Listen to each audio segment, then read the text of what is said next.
Okay, guys, welcome to the second part of Unit 5. The first half of Unit 5 is all about the Civil War, as we discussed the week before break. The second half of this unit is the time period of Reconstruction. So this whole video is going to address Reconstruction. In class this week, we will do the last couple of sections of this PowerPoint together. Let's take a look at your weekly outline. On Monday this week, you should watch the lecture video to stay up with the information. Tuesday, you should be doing the readings. All of the readings can be found in the Journal 11 assignment portal. On Wednesday, we'll have our online class. Thursday, there is a document activity. It is called the African American Experience during the Civil War activity. And then on Friday's kind of a jam-packed day. You have your unit exam that's going to open at 8 a.m. and close at 11:45. And then you have your short paper for Unit 5 due. So really make sure that you're pacing out your time this week. That Unit 5 short paper has been posted since the week before break, so make sure that gets submitted along with your document activity and that you finish your unit exam. All right, let us begin with defining Reconstruction. When we look at what is Reconstruction, this is going to be the period directly following the Civil War. And this time period, what we're looking at is how do we put the nation back together? How do we get the southern states that just seceded from the Union, now that the Civil War is done, to come back into the Union? What does that look like?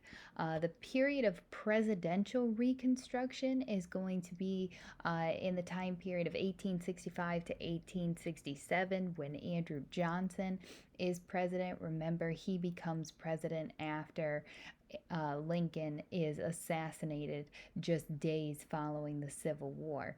Johnson had to determine how to handle the South coming back to the Union. We have to look at what is the status of the South? Do they get to have their own governors? What does their government look like? Who should the pardon extend to?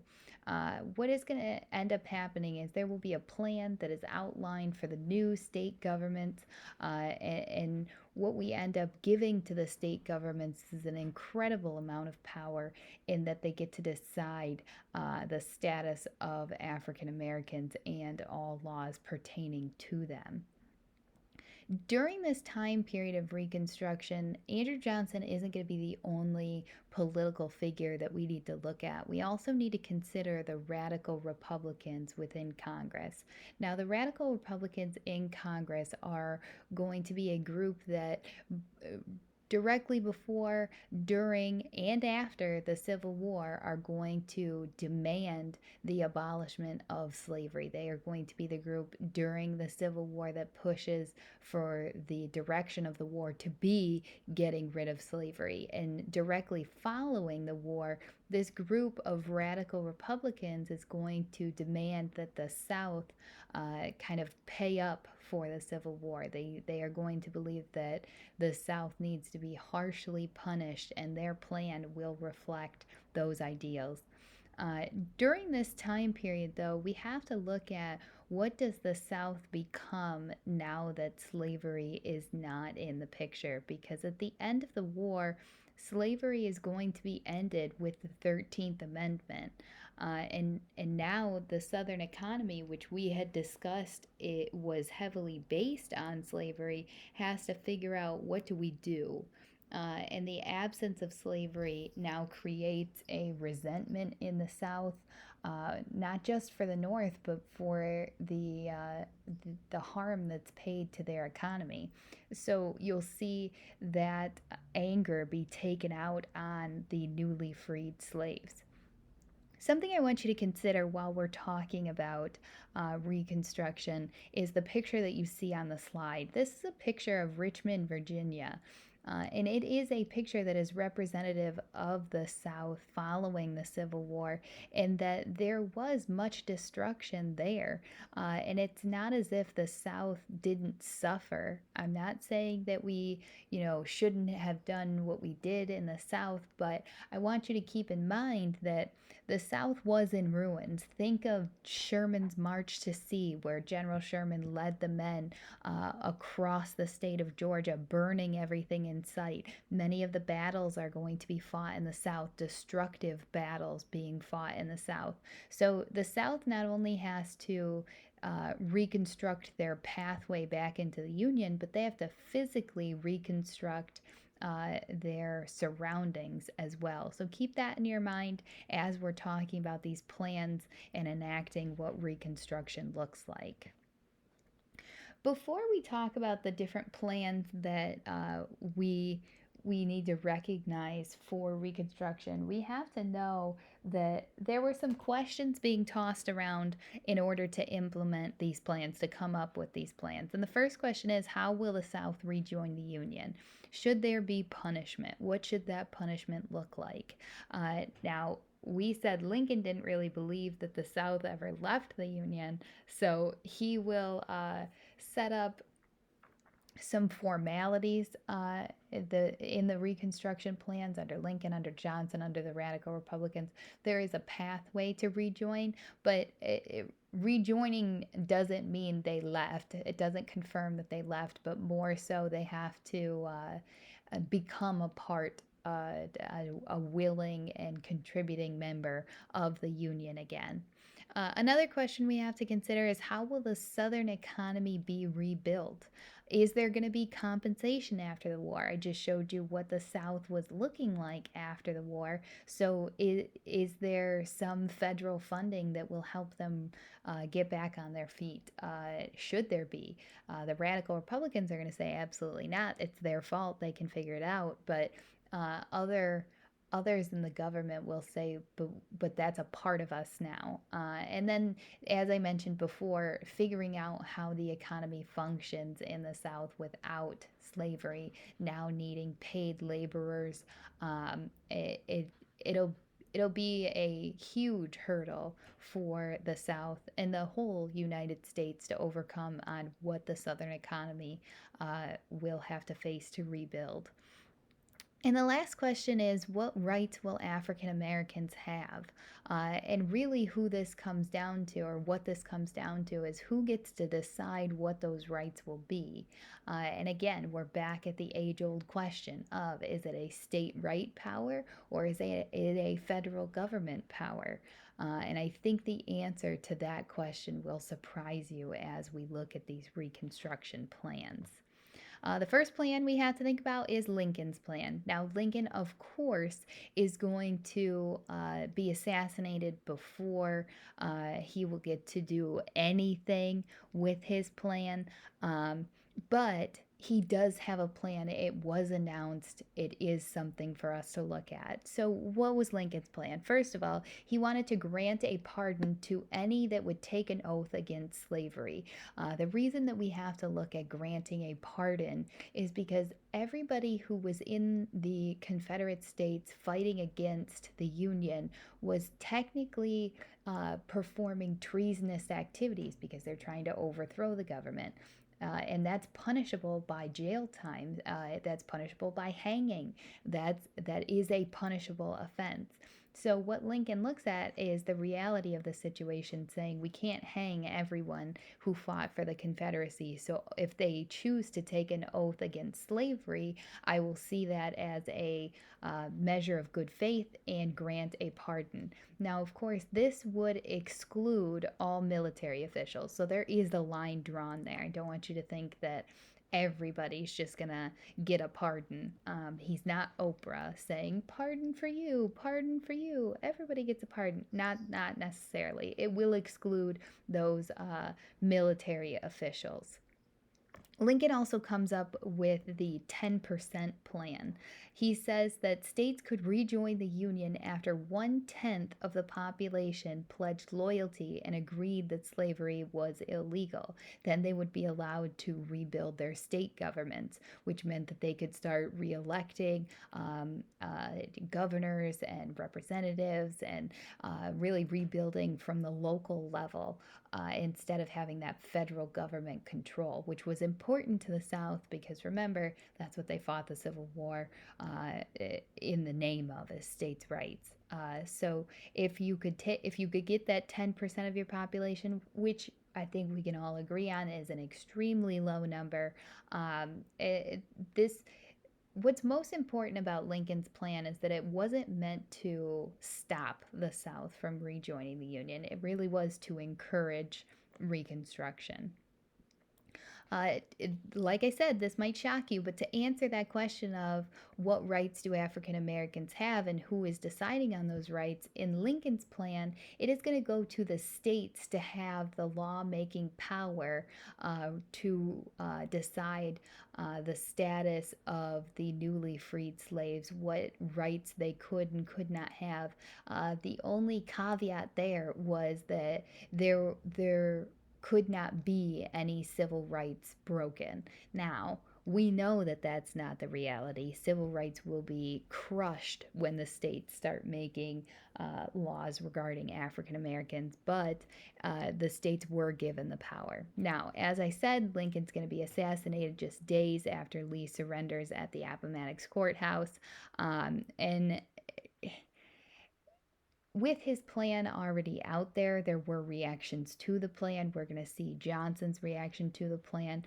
But the radical Republicans are not going to be quiet about Lincoln's plan. They will openly say that they want the Reconstruction plan to be more harsh on the South. They want more punishment.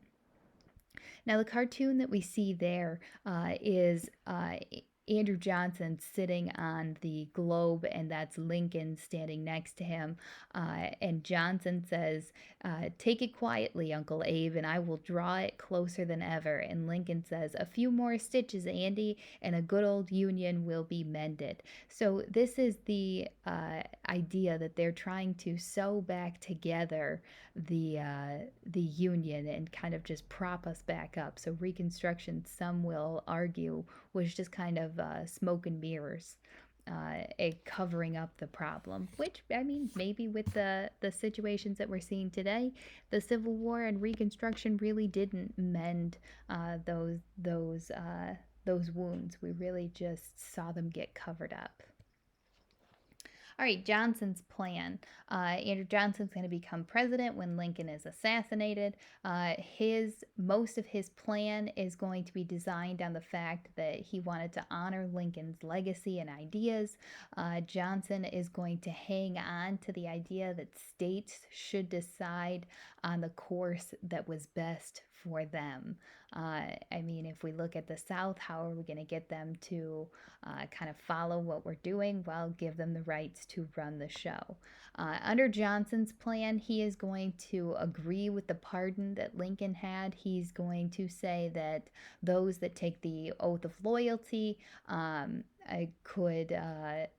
could vote to come back into the Union. His pardon is going to not only exclude military leaders, but also large landowners. So I guess that's a win for the radical Republicans there in that he extended who would not be able to take part in that pardon. What he does say is all property is going to be returned to those that pledge their loyalty. Now, that property does not include the slaves that they had owned, but it will include any land that these people had. As long as they take that loyalty oath, they can have their land back, which is an interesting appeal there. States are also going to have to accept the 13th Amendment before being readmitted, which means that they have to formally abolish slavery before they can come back into the Union. The states also have to repeal or take back their secession. They have to say, no, we didn't really want to leave. Yes, we are willingly coming back to the United States and we want to be here. Again, under Johnson's plan, states are going to have the ability to issue laws on the treatment of African Americans, which is leaving African Americans unable to manage their own lives. And in many cases, it's being given to those that were suppressing them before. By 1866, 7,000 pardons are going to be granted. That is a monumental number of pardons. And by 1870, all states are going to be readmitted to the Union. Now we have one more plan that we need to discuss, and that is going to be the plan of the Radical Republicans. Now remember, the Radical Republicans are going to say, we want to get rid of slavery, of course. We also want to punish the South. We want them to pay for the Civil War. The opposition to Johnson's plan, the leaders of that opposition are going to be Representative Thaddeus Stephen, and he is also going to be the House leader at the time. And the other leader of the opposition is going to be Senator Charles Sumner. They are going to battle Johnson's Reconstruction plans, and they are going to seek to impose a radical program on the South. The Radical Republicans want to enact the Civil Rights Act of 1866, which provided equality in the right to lands, which just meant that African Americans could own land. They could have rights to purchase land, which is something that we had not seen in the South before. The Civil Rights Bill is also going to extend what was called the Freedmen's Bureau, and we'll talk about the Freedmen's Bureau in just a little bit.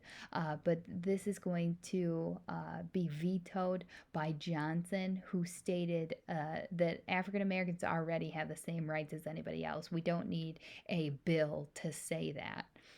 The Reconstruction Act, the Military Reconstruction Act, is also going to be a piece of the Radical Republican plan. This act is going to seek to divide the South into 5 military districts. Under these military districts, the commanders are going to be empowered to employ the Army to protect Black property and citizens. So the Military Reconstruction Act was really pushing to make sure that the states who now have the power to determine what laws are being put into place are actually following Reconstruction, are actually carrying out the 13th, 14th, 15th Amendments. But the Radical Republicans and Johnson are going to kind of bat heads on what they want. Johnson is going to say, like I said, with the Civil Rights Act, he's going to say that's unnecessary. African Americans under the 14th Amendment are equal. They are citizens. They are protected by the law. And Johnson's also going to see the Military Reconstruction Act as being too radical. So Johnson is going to stand in the way of Congress. Congress is controlled by the Radical Republicans. They do hold the leadership in both houses in Congress. So when Johnson tries to veto these plans, we are going to see Congress override the veto for the first time in history. Johnson is also going to wait until Congress is out of session, and he's going to implement pieces of his plan so that Congress could not try to stop him or try to modify his plan. So Congress and Johnson are just going to bat heads continuously over whose plan was going to be enacted. So we have the president facing off against Congress. The president doesn't want to treat the South too harshly, and Congress wants to punish and control the South as payment for the Civil War. So Congress is going to pass laws to restrict the powers of the president, and one such law that they pass is the Tenure of Office Act. The Tenure of Office Act was going to bar the president from removing any office holder that had been previously approved by the Senate. Now, in order to remove people who were in federal judge positions, cabinet positions, justices on the Supreme Court, the Senate would have to approve their removal. Now, Johnson had at this time wanted to remove all of the radical Republicans from his cabinet. This Tenure of Office Act prevents him from doing just that. At the time, there was no vice president because Johnson comes into the presidency after Lincoln is assassinated. So the next in line to the presidency was a radical called Benjamin Wade. Now, Johnson is going to want to remove these people so that if something were to happen to him, that a radical Republican does not become president because he sees the writing on the wall. If a radical Republican were to become president, that could lead us into another civil war. It could reopen those wounds that we're trying to close. So Congress and the president are batting heads, and Congress is trying to limit the power of the president. And what ends up happening is Johnson ends up trying to remove the Secretary of War, Edwin Stanton, from his cabinet because Edwin Stanton was not helping enforce the uh, the uh, the Reconstruction plan of Johnson. Um, so when Johnson tries to remove Edwin Stanton from his cabinet, impeachment proceedings begin. The House of Representatives are going to secure votes to begin the impeachment trial. The Senate, who was also controlled by the radical Republicans, is then going to have to decide on removal from office.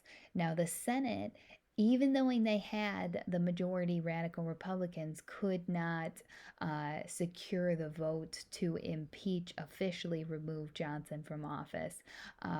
So what they end up doing is kind of using this to bully Johnson into what they need him to do. They end up keeping Johnson as the president, and he promises in return that he would not stand in the way of their plans to carry out Reconstruction. So this whole impeachment proceeding, trial, potential for losing the presidency, it shows that the radical Republicans would go to any lengths to punish the South. They truly believed that the South needed to be punished. We are going to have Grant be elected in the next election. He is going to be a two-term president serving from 1869 to 1877. You might remember Grant's name as the military leader for the Union. His military mind is going to push his Reconstruction plan for the South. He is going to unfortunately face a depression in 1873. This is going to be a depression that affects the world economy. And when we think about this, and we'll look at this again when we hit the Great Depression and how that came about, but following conflict, our economy often struggles in the transition from a wartime economy where production is great, employment is up, money is being made, to a post-war economy where production slows down. You have men from the war returning to jobs, so you see unemployment go up, you see spending go down. And when we look at the Depression of 1873, one of the worst that the United States would face in its history, this could be just a natural cycle of the of the economy. You know, when we look throughout history, we're going to see this pattern happen when we hit a post war economy, that a depression often follows. All right, the second section, we are going to look at the results, what the heck happened in the United States when these plans that we just talked about get implemented. All right, so the Republican Party is going to dominate during this time of Reconstruction, mainly because the Republican Party was seen as the champion of African Americans, and those African Americans that could vote chose to join the Republican Party.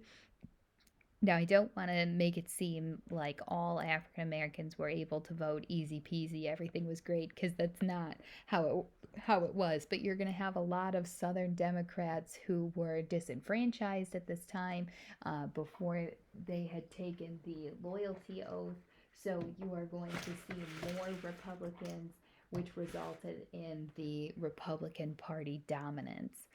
You are also going to see in the Southern government African Americans being elected at the state and local levels.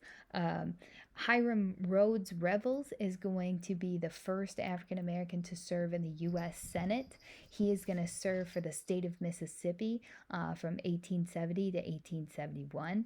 He preceded any African American in the House. He was the first African American in the U.S. To Congress as well, so not even just the Senate, but the whole Congress. As a senator, Revels is going to advocate for compromise and moderation. He is going to support racial equality, and he is going to work to reassure his fellow senators, his companions, the capability of African Americans. He is going to be accompanied by uh,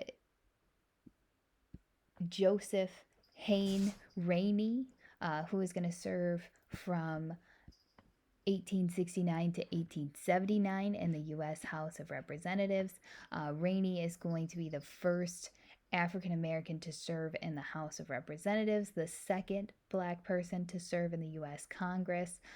He's going to be the first African American directly elected to Congress, and the first Black presiding officer in the U.S. House of Representatives.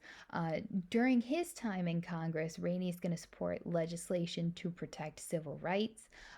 In the South, he's going to work to gain passage of the Civil Rights Act in 1875. He's also going to work to promote the Southern economy.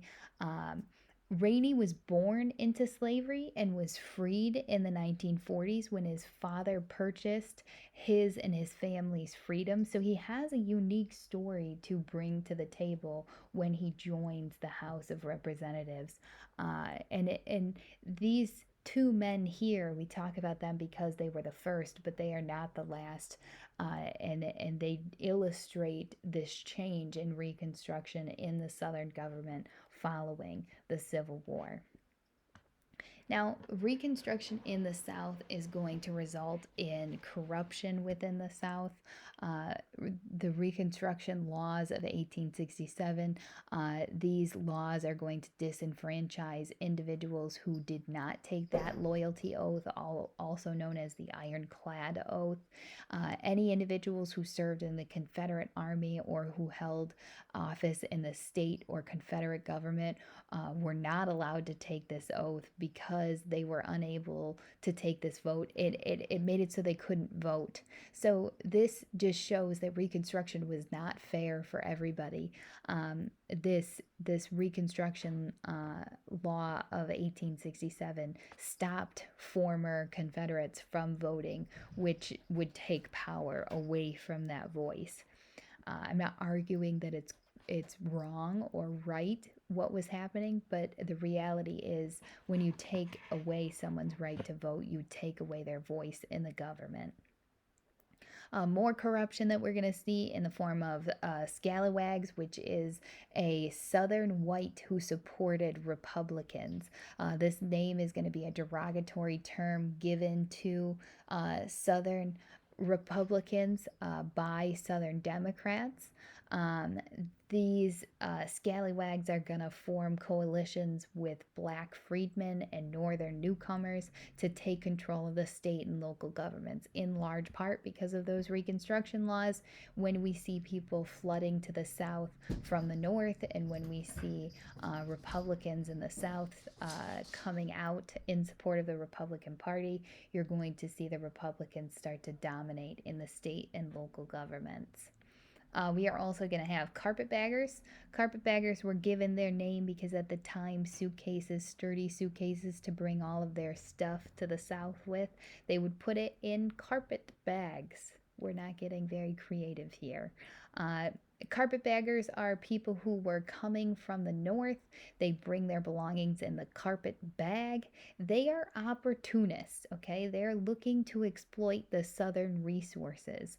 They are going to be seen as a disgusting group of northern outsiders with questionable objectives who meddled with and controlled southern politics.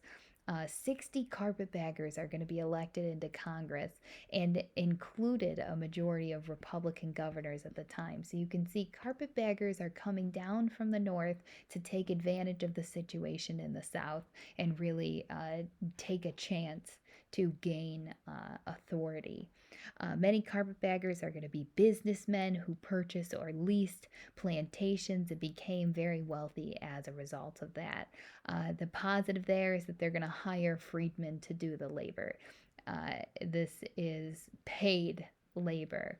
Most of these carpetbaggers are going to be former Union soldiers who were ready to invest their savings in this new frontier. And they are going to say that the South is easy money. They're going to be lured down to the South by press reports, newspaper stories that say easy money, cotton plantations, come down here and take it. Scalawags, along with carpetbaggers, are going to become the targets of violence. The South is going to really resent their presence and their attempt to assert authority, and they are going to become targets of the Ku Klux Klan. The Klan is going to come out during Reconstruction and oppose any rights given to African Americans and anybody who is trying to take away from what the South used to be. Also, during this time, we see heavy corruption with politicians who are being bribed in exchange for loans and contracts. They are going to be bribed to favor the railroads. Republicans are going to favor the railroads at this time because it represented economic expansion and provided jobs. The rail lines also proved to be quick and efficient transportation. The legislatures who are run by the Republicans are going to be in favor of the railroads. So the South seems to be a place where corruption was easily able to breed. Now, I don't want to make it sound all negative. There is going to be some short term gains for freedmen, and I want to start with the gains made during the Civil War. Do you remember our friend, old General Sherman, Sherman's March to Sea? General Sherman is going to issue a special field order that in January of 1865 that provided for the land while some of the beneficiaries also received mules. So, what does this mean? This policy is called 40 acres and a mule because what it actually did was award African Americans land and a mule to get started. It wasn't meant to be official and eventually was revoked by Johnson, who took the land that was given to the freedmen and gave it back to the previous landowners. But it shows that General Sherman and the Union military had attempted to help these newly freedmen set up a life. Okay, they can't just enter the workforce. This is a whole new world, having freedom and what to do with it, and they did need support. So the 40 acres and a mule leads the government to understand that there needs to be something put into place to help the freedmen get on their feet. Which leads us to the Freedmen's Bureau, which was a government agency that helped emancipated slaves by providing things like food, supplies. It also helped them gain access to land by connecting them with confiscated land that would be available to them. This is going to originally be initiated by Lincoln, but it was only intended to last for a year. They said, okay, we'll set up this institution. We'll keep it open for a year to kind of help the freedmen get back on their feet. But it ends up being a corrupt and underfunded organization. There is going to be some issues that come into play here, so it gets a bad rap, and eventually it will be defunded, and it will lose its support from President Johnson and from the radical Republicans because people started to take money from it. It lacked a military enforcement partner, so the freedmen weren't being protected as they should have been. But the Freedmen's Bureau started as a means of helping the newly freed slaves. And of course, the gains that we have to look at: the 13th Amendment, abolishing slavery, getting rid of slavery; the 14th Amendment, which granted citizenship or really defined what citizenship was. And then we see the 15th Amendment extending the right to vote to freedmen. So most of this is more failures than it is successes, but at the time when we see rights being advocated for freedmen, women's rights are not going to be included here. Okay, the radical Republicans realized very quickly that they could only choose one that they could advocate for, and they chose freedmen's rights because women's rights could not be one. They didn't see it as a worthwhile cause, and they thought that if they took women's rights and combined it with their efforts for freedmen's rights, that they would lose both. So you see women's rights kind of be left in the dust. The New South is going to begin to develop during this time. In the New South, they build a public school system, which was a mandate by Reconstruction, but it tends to be a very expensive process, and the South makes it even more expensive by opting for a segregation public schools, a segregated public school system, which meant that they were building two school systems, which put an even bigger strain on their economy. Uh, the Union is going to do a lot to help the South during Reconstruction. They're going to build railroads. They're going to help farms get up and running again. They're going to build schools for poor and black children. And eventually the Southern economy is going to begin to recover. But during the time of Reconstruction, that time it takes to rebuild, we saw this picture in the beginning of this PowerPoint of Richmond. The Southern economy does start to fall behind because there were years where it was rebuilding, and that's where you see the resentment of the South really build up. And segregation created an expense, an unnecessary expense, if you ask me, for the South, which put a strain on their economy as well. So we have to look at the end of Reconstruction here because Reconstruction will come to an official end.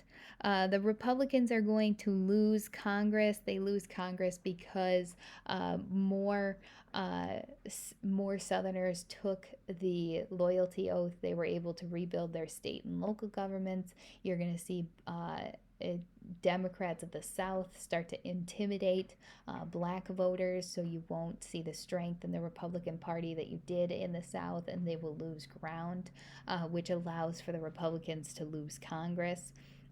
Grant is going to face corruption during his presidency with the whiskey ring. Grant is going to send out one of his most trusted allies, General John McDonald, to kind of shore up Republican support for the president. As supervisor for the U.S. Treasury Department, in the U.S. Treasury Department's internal revenue, McDonald soon becomes the center of the so-called whiskey ring.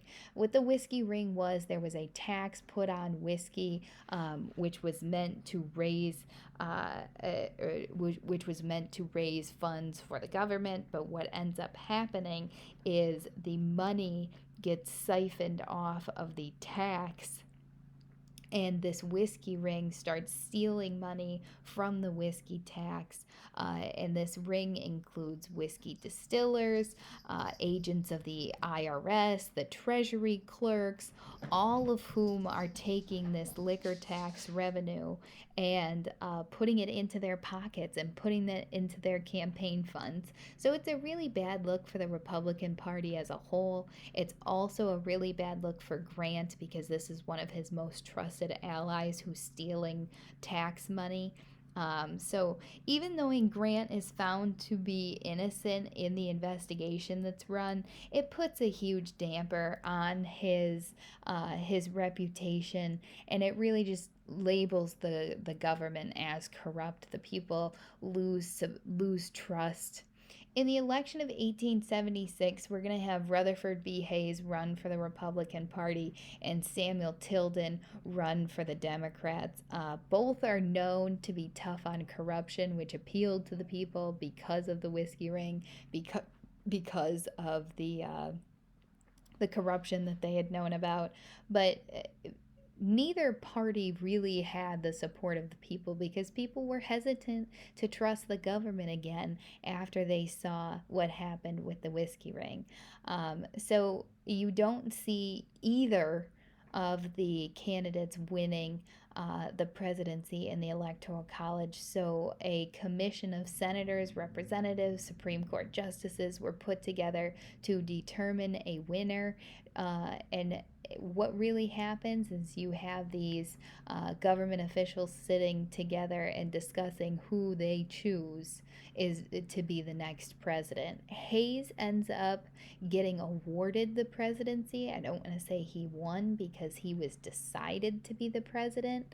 And the reason Hayes, the Republican, gets to be the president is because he made an agreement that he would remove federal troops from the South, which ends Reconstruction, and that he would award a Southern Democrat a cabinet position, giving the Democrats a powerful position in the government.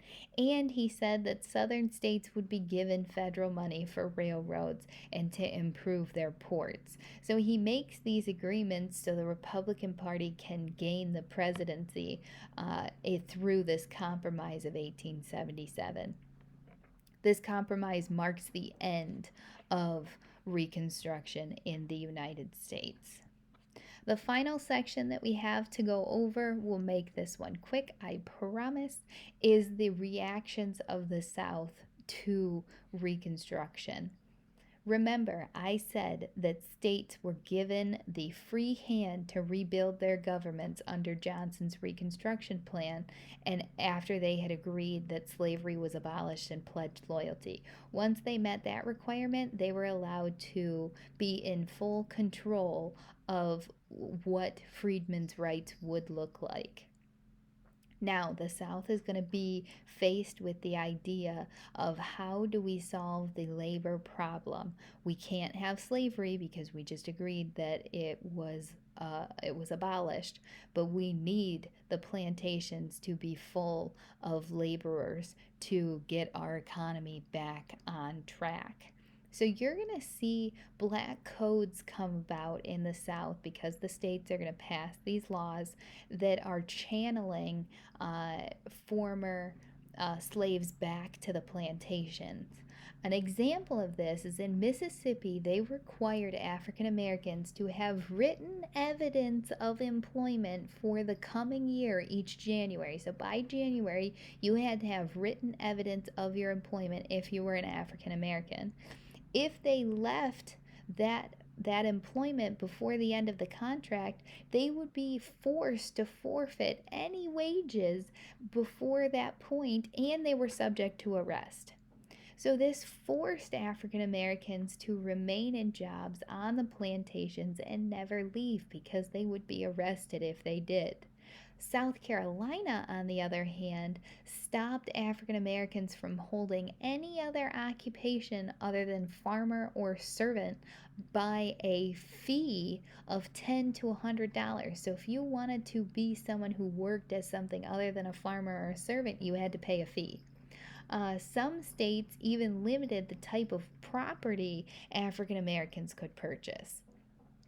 Blacks who broke labor contracts and were subject to arrest were beaten and forced to labor, and they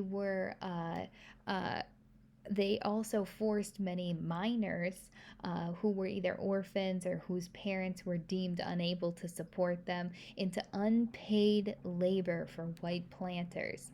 So, black codes, what they're doing here is trying to ensure the survival of the plantation. These codes are going to be enforced by former Confederacy veterans. You're going to see the emergence of the KKK come out during this time to enforce black codes, and you're going to see white supremacy begin. I shouldn't even say begin because it's been there all along, but you see it be more outward now because African Americans were free. You're going to see whites asserting their dominance through the implementation of black codes in the South. When we look at voting in the South, the 15th Amendment was meant to award African Americans, all freedmen, is what it says, the right to vote. But the South did not want this happening. So they would use voter intimidation in ways to stop African Americans from exercising these rights.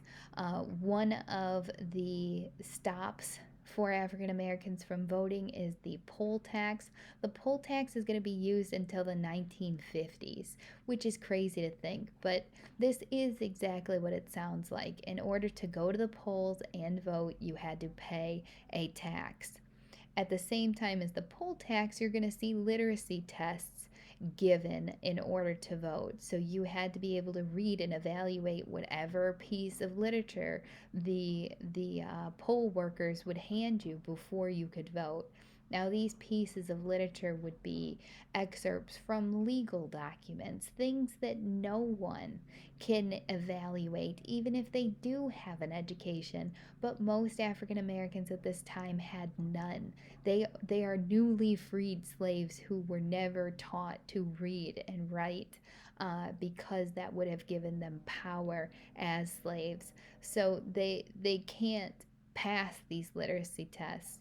But what ends up happening, the poll taxes and the literacy tests, yes, they excluded African Americans, but they also excluded poor, illiterate whites from voting as well. And the South wanted all white voters, not just the rich ones.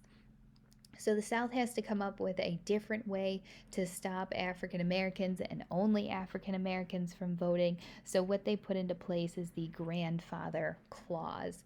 And the grandfather clause stated that if your grandfather had the ability to vote, then you can vote. And this seemed to be the winner of discouraging African Americans from voting because no African American had a grandfather that voted. So they could not vote, and this would be a stop for generations to come. The South is also going to pass Jim Crow laws, and we'll get into what Jim Crow laws are, but we have to start with where did the name Jim Crow come from? In the early 1830s, we had a white actor, Thomas Dartmouth Rice, who was made a star from performing minstrel, which is singing routines. When he would perform these routines, he would perform as a fictional character, Jim Crow, which was meant to be a caricature of a clumsy, dim witted black slave.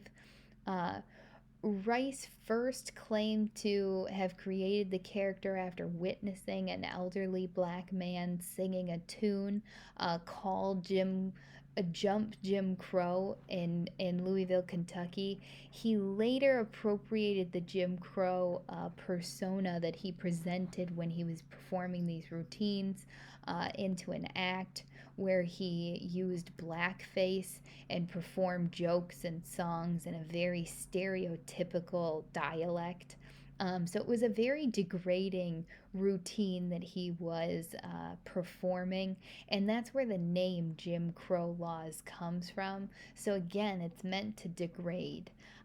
And what Jim Crow laws did was created segregated waiting rooms in professional offices, segregated water fountains, restrooms, building entrances. And it said that separate is okay and that they would build equal facilities.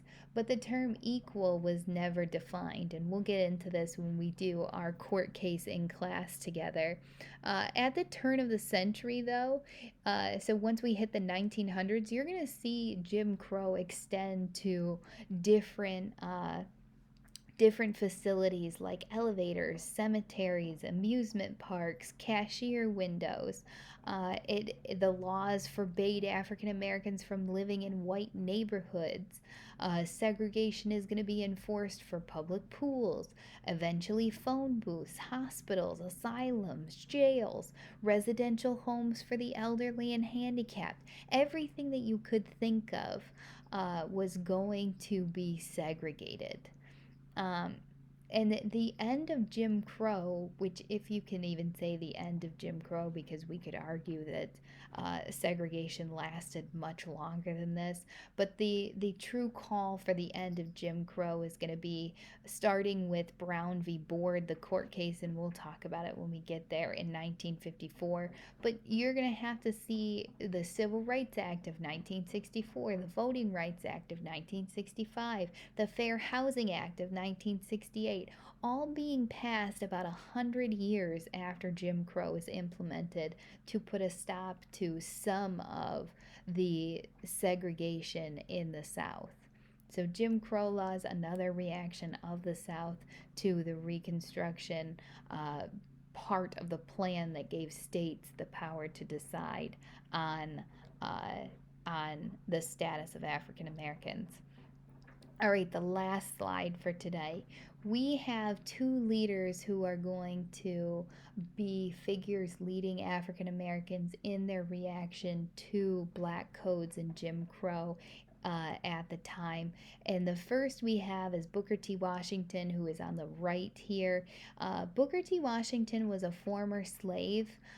He is going to believe that an industrial education and an acceptance of segregation was the best way to combat the treatment of black codes. So he's saying don't outwardly fight against segregation. Instead, get yourself an education, make yourself successful, make the best out of the life that you have with this right to education that we now have. And that will be when you are powerful enough to fight against black codes.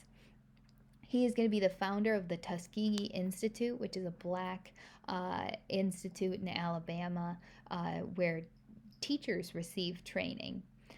But on the flip side of this, we have W.E.B. Du Bois, who is the founder of the NAACP, which is the National Association for the Advancement of Colored People.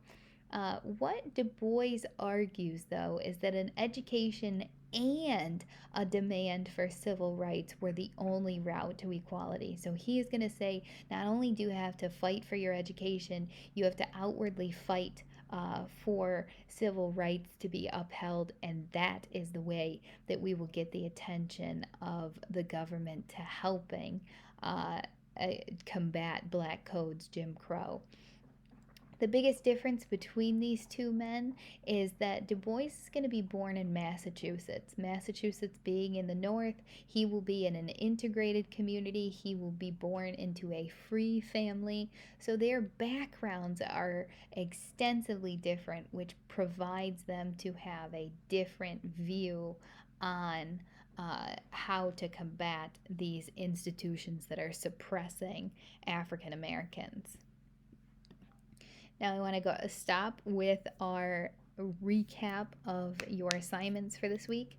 Don't forget you have Journal 11 due. Make sure you do all of the readings for that. Your short paper is due Friday, and you also have the African American Experience activity to do, and your exam will be opened on Friday. Let me know of any questions that you have along the way, and I will see you in class this week.